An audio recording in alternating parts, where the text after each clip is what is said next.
Greetings, viewer.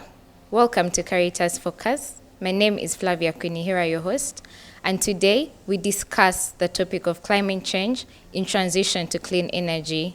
With me in studio, I have the business manager, ECOCA East Africa, Mr. Ronald Kawesa, with whom we're going to have a depth discussion on how climate change affects the ecosystem, economies, and the communities, and how ECOCA East Africa is trying to mitigate the effects of climate change in transition to clean energy. You're most welcome, Mr. Ronald. Thank you, Flavia. I'm honored to be on this show and to go through what we're doing to help communities to have that transition from fossil fuels to clean energy. Thank you so much. Could you please help us understand what climate change is and the impact of climate change on our community? Yeah, so when we talk of climate change, we need to understand that, yes, climate change is real. It is real and it is biting. So all over the country, we see the effects of climate change. So I'm sure you have seen things like floods taking place and also heat waves all around the world. And here in Uganda ourselves also we're not immune to all these challenges of climate change. But then what we need to think in our minds, what are the mitigation measures, what are the adaptation measures to see that going forward, at least we reduce the impacts of climate change.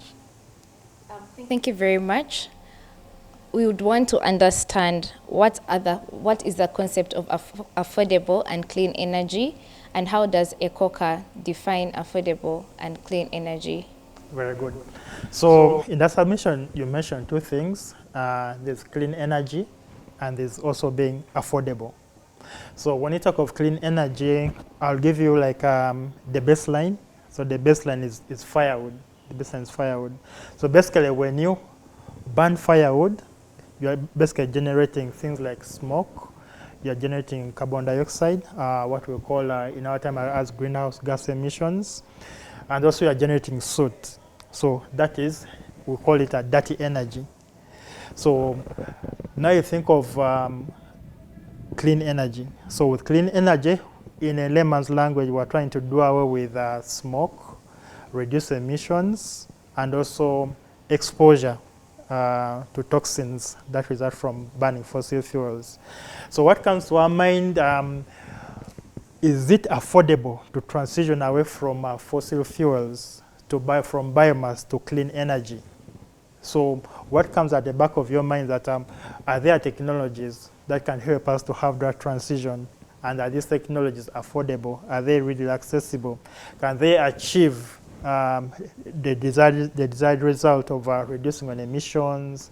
Not only that, but also the soot and also the carbon dioxide or the greenhouse gas emissions. So that's why we need to focus our discussion on. Before we go any further, could you please help us understand what ECOCA is?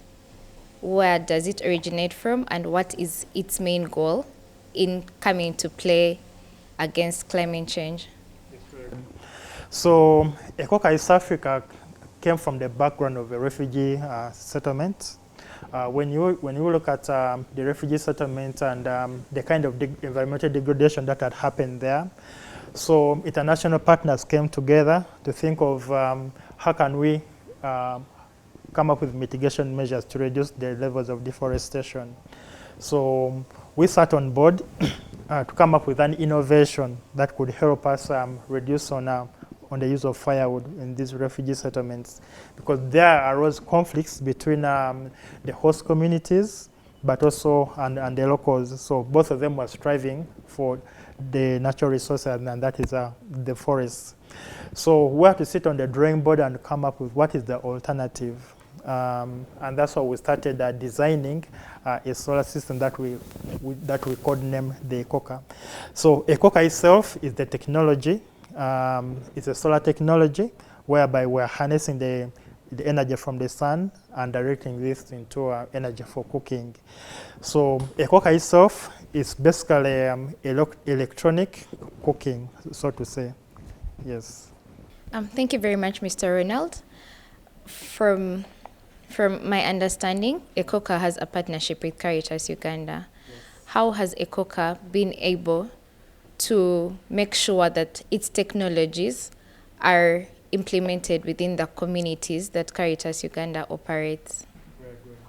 So you'll know that Ecoca East Africa is a private entity, and with Caritas arm, it has the NGO arm of it. So we decided to merge the two, because you'll find that for the private sector to reach into the refugee settlement is hard, but then our technology is needed there. So coming into a partnership with Caritas helps us to see that the vulnerable communities are able to be reached out to with accessible and clean cooking. So basically what we do with Caritas is that Caritas has a network of farmers. Caritas has a network of refugees whom they are helping. So as the Ecoca East Africa, we come in to provide the technology solution. Not only that, but also do the trainings.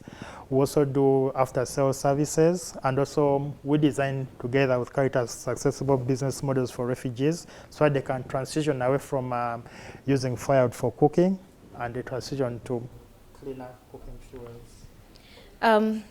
I understand that we are working with the vulnerable communities.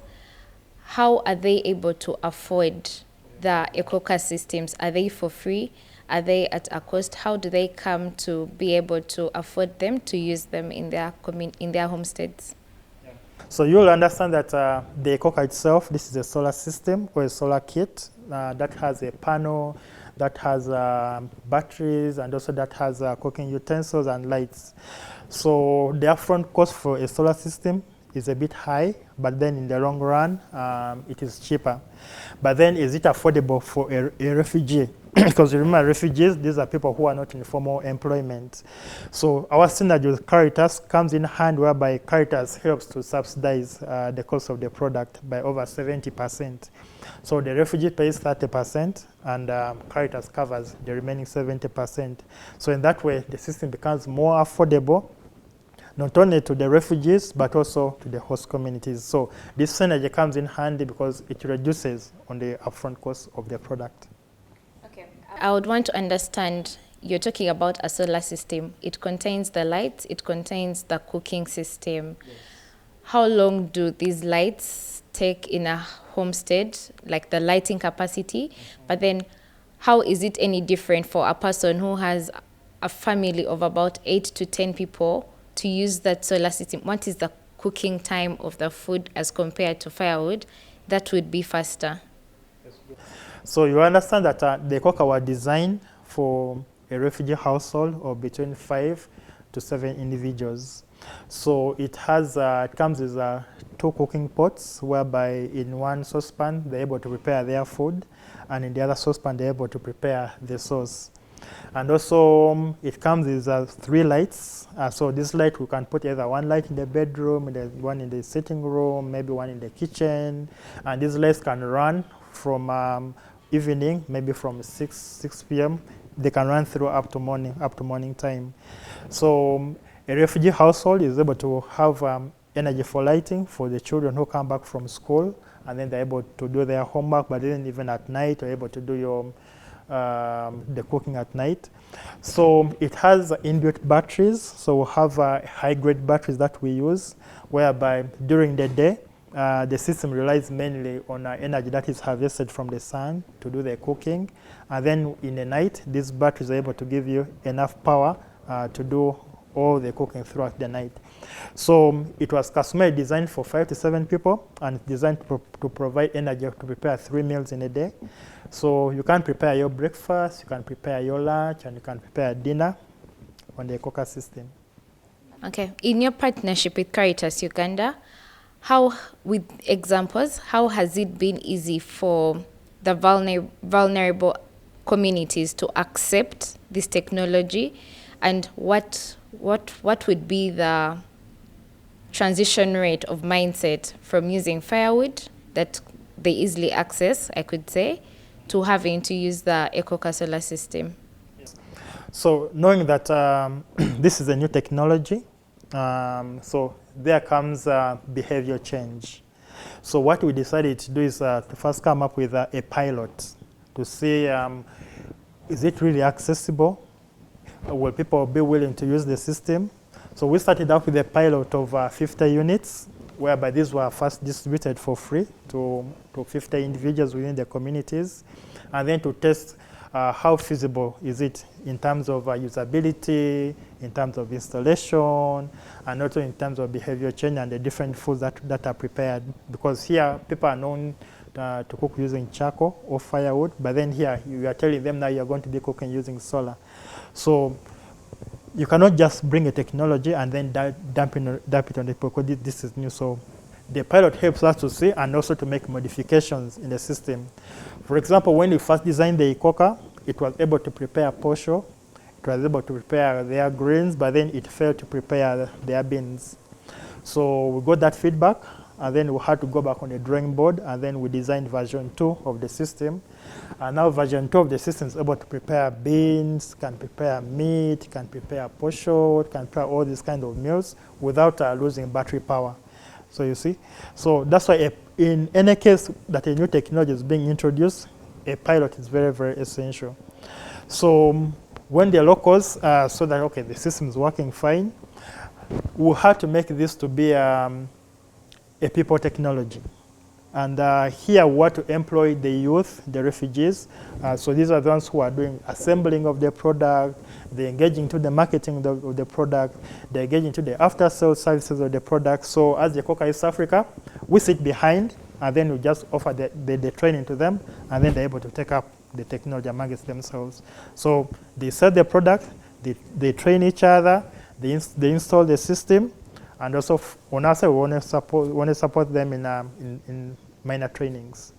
Okay. Technology advancement normally comes with its challenges. Yes. What are those challenges that you have faced from the ECOCA side? And also, I would want to understand from the vulnerable community side, in case the system fails to work or to break down, how has ECOCA been able to connect back to the communities to assist them with maybe changes in the system or trying to replace the system? Yes. So as the Coca East Africa, we manufacture the product. So that means we own the technology, we own all the spare parts of the product. So we have created a value chain. So we have set up what we call an assembling unit. So in this assembling unit, it's comprised of the product itself and also the spare parts, the battery, the solar panels, and all this kind of stuff. So we create a link to see that we support the training facility and also the assembling center. So any spare parts that they may be missing, so it's our role down here. We send for them the spare parts, and they're able to do the after-sales services and the repair and the maintenance. But one thing that you need to have at the back of your mind is that we want this to be run by refugees, purely run by refugees, and then we want to do the background support to them. So in this case, we want to receive reports from the field. So if there's any missing part, or maybe there are components that are needed, or systems breakdown, so we train these refugees on how to identify faults. And the beauty with the ECOCA is that it is very easy to identify faults, even remotely. So it's just a matter of one sitting on your desk, open up your laptop, and then you're able to see all the units in the field, how they are performing. So whichever system that has broken down, you're able to see from your system, and then we're able to call our production unit in the refugee settlement, and we tell them, hey, this client is having an issue. Could you please reach out to them and help them out? In case they need spare parts, then we arrange from Kampala here, and then the spare parts are sent up, and then the system can be rectified. Okay. So I understand the main focus here is the refugees in the settlement. However, we do also work with the host communities. So on the side of the host communities, how financially viable is the ECOCA system to the communities in the case whereby Caritas is not coming in for them to do the 70-30 payment? How financially viable is it to the host communities? Because we are still facing the same challenge of getting firewood, and we're still using the same concept of trying to transition to clean and affordable energy for each and every one. So With the host communities, we have also entered partnerships with financial institutions and also different partners. So we have what we call the SALCO initiative. So SALCO, that is the Solar Electric Cooking Coalition. So this has brought together different partners, both from the private sector, from the financial institutions, and donor partners, whereby we have decided to split up roles or to specialize. So what ECOCA East Africa does, we shall be supplying the products, and then we have other NGOs. So these will be doing the community mobilization and also sensitization. And then we have the financial institutions who will be lending out loans to whoever is interested in the products. So in this value chain, you see that everyone has a role to play. And being that these are organizations who are on the ground in the refugee system, so they understand the refugees and their needs. So they understand what kind of credit lines refugees can be able to afford. So they give them the credit lines. They prefer doing this in terms of cooperatives and saving groups. So they bring the refugees together in cooperatives and VCLAs, and then they provide them with the funding. Then we provide the product, and then we get out of the picture, and then the refugees continue to pay back to these financial institutions. So that makes it affordable for the host communities, whereas for the refugees themselves, remember they're not in formal employment, so there the subsidy comes in for them. Let's get into a short break and we'll be right back.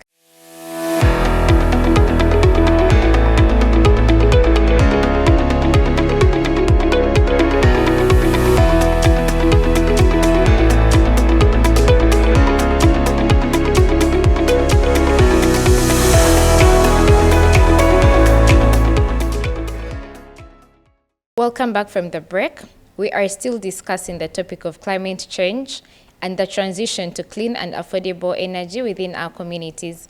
We are still with the business manager of ECOCA East Africa, Mr. Ronald Kawesi, who is taking us through the journey of clean and affordable energy and its adaptability to mitigate climate change effects. Picking up from where we left, what are the economic benefits of investing in clean energy as compared to the traditional forms of energy that we are commonly using in Uganda? What we need to understand is that clean energy or higher forms of clean energy, what we call a higher tier clean energy innovations, yes, they have a higher upfront cost, but then in the long run, they become more cheaper. Well, I'll give you an example.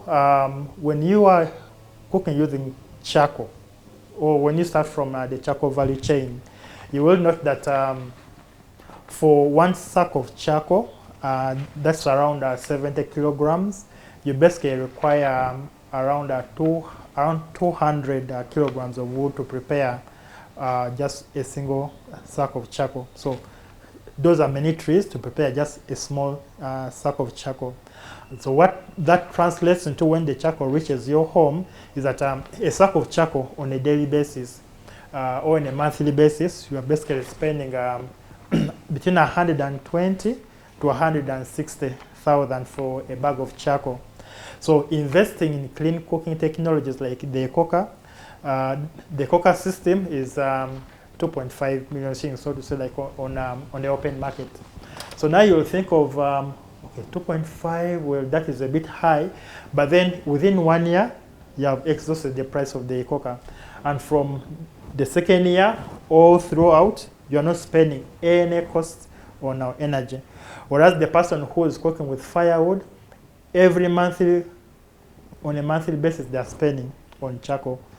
From day one, throughout their lifetime, it's at a daily expenditure, a monthly expenditure on charcoal. Whereas investing in clean energy, like the ECOCA, it's a one-time buy-off and you're done with it. So the extra energy, the extra income or the expenditures on energy, this can be channeled to maybe improving the living conditions, your feeding habits, the school fees, and all the like. So it is cost saving in the long run.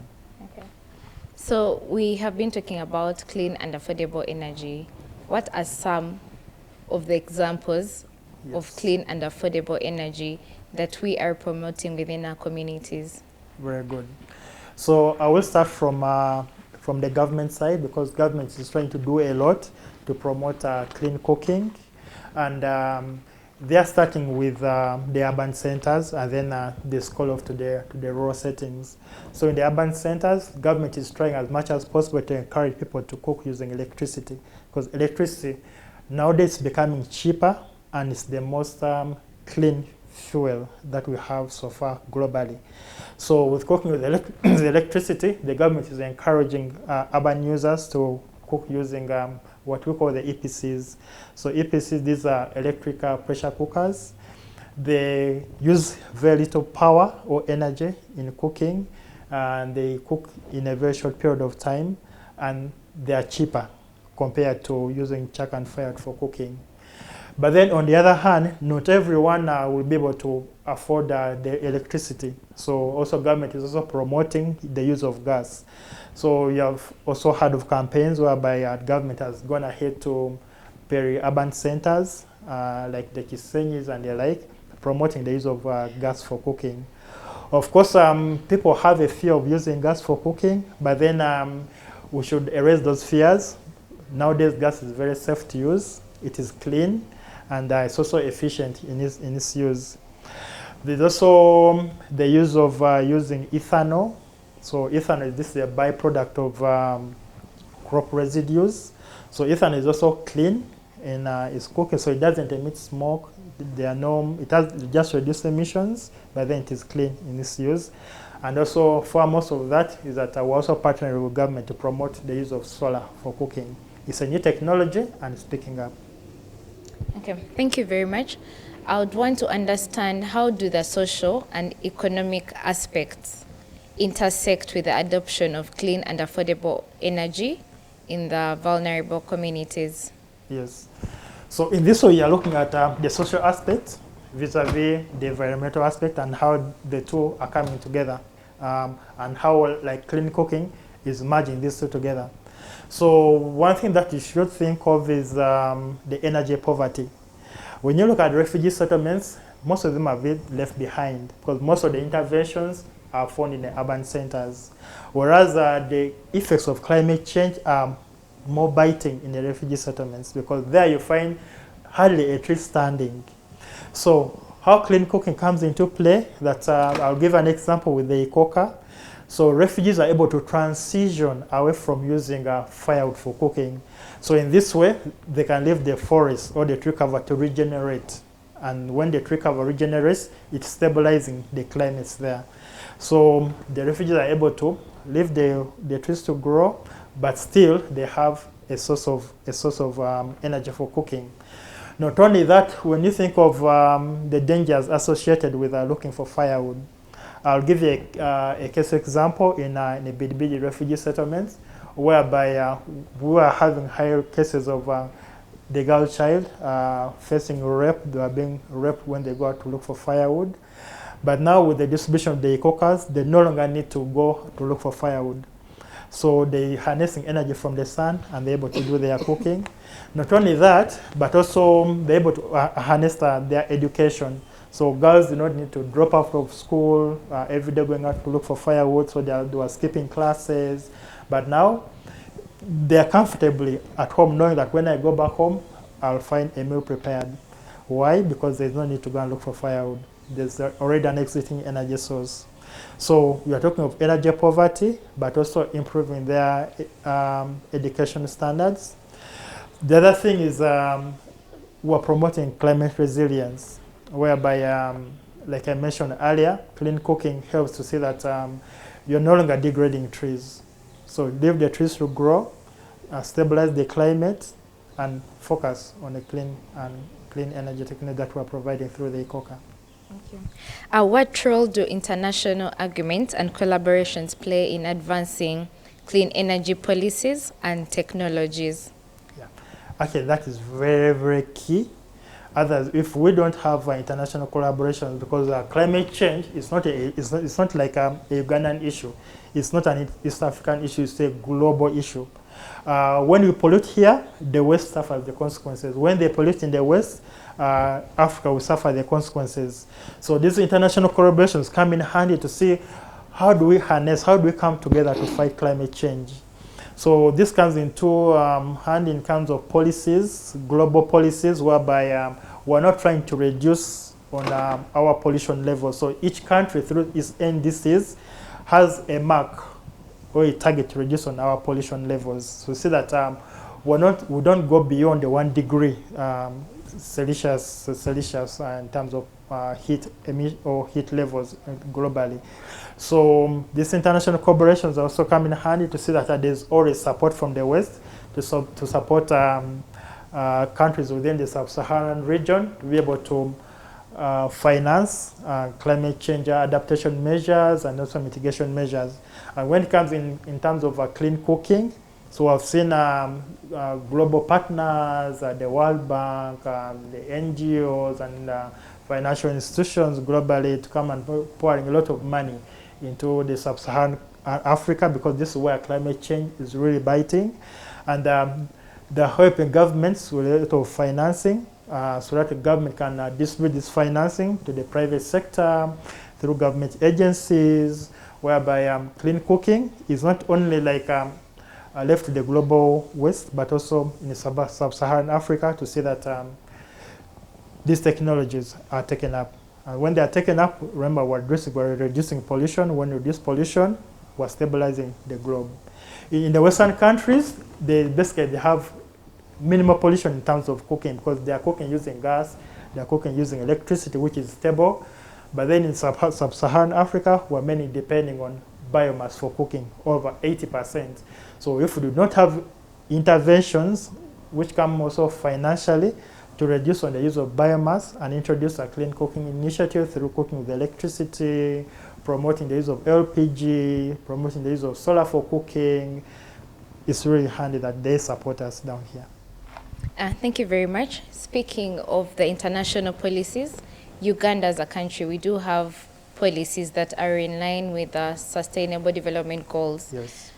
Could you please help us understand clean energy and affordable energy? What sustainable goal do they contribute to? And how has ECOCA been able to influence government into the adoption of some of these policies? Yes. So when you look at Uganda in particular, in our NDC and energy access, so we have a target to see that by 2050, we'll reduce our expenditure and also transition 80% from the use of fossil fuels to cleaner fuels. So that is a Ugandan target. But then how possible is that? That's only possible if we have collaborations between our government and also the private sector and also the donor communities. So in this way, ECOCA East Africa is going ahead to partner with government agencies, especially the Ministry of Water and Environment, the Ministry of Energy, to run different projects in this regard. So there are projects that we are running not only in terms of households, but also when it comes to schools.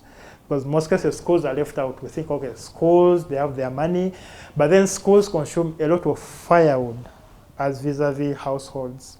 So even with schools, we have gone ahead to develop the ECOCA system for institutions like schools, whereby schools are able to cook using solar and transition away from using firewood for cooking.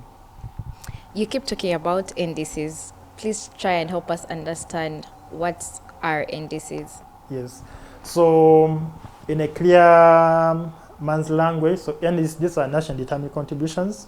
And with these NDCs, these are commitments because each country has a commitment. So also Uganda put forth commitments and pledges to see that we reduce on the effects of climate change. So these are basically commitments. For example, say Uganda is, there are many. There are NDCs in terms of the energy sector, the NDCs in terms of the water sector, agricultural sector, industrial sector. But then here we're only focusing on the energy sector.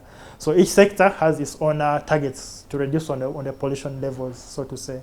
Okay. Yes. Through the partnership with Caritas Uganda, what are some of the success stories of the implementation of the affordable and clean energy solutions within the communities? Yes. So with Caritas, you'll note that Caritas is majorly focusing on two refugee settlements. And within the refugee settlements, they started with a Bidibidi refugee settlement. And in that partnership with Caritas, we have distributed over 1,000 ECOCA units in the refugee settlements. And here, we have a lot of success stories whereby we have helped 70% of the communities where we have done distribution to shift away from using firewood to 100% clean energy. And the success stories that we have up there, they're really enormous. We have families who are giving very nice testimonies of improved standards of living, because with the ECOCA, you're able to charge phones. So they have set up, like their homes have become like phone charging centers, whereby the communities around are able to bring their phones for charging, and they charge a fee. And with this fee, they're able to use this money to maybe buy other scholastic materials for the children, but also to improve their standards of living. Not only that, we also did a report, the willingness to pay report. And this report helps us to see that it is really able, or it's really affordable for a refugee to buy a solar system. Because most of us think that, okay, these are vulnerable communities, they're not able to afford this kind of higher tier cooking. But then the willingness to pay report really showed it that refugees are able to afford, away from what the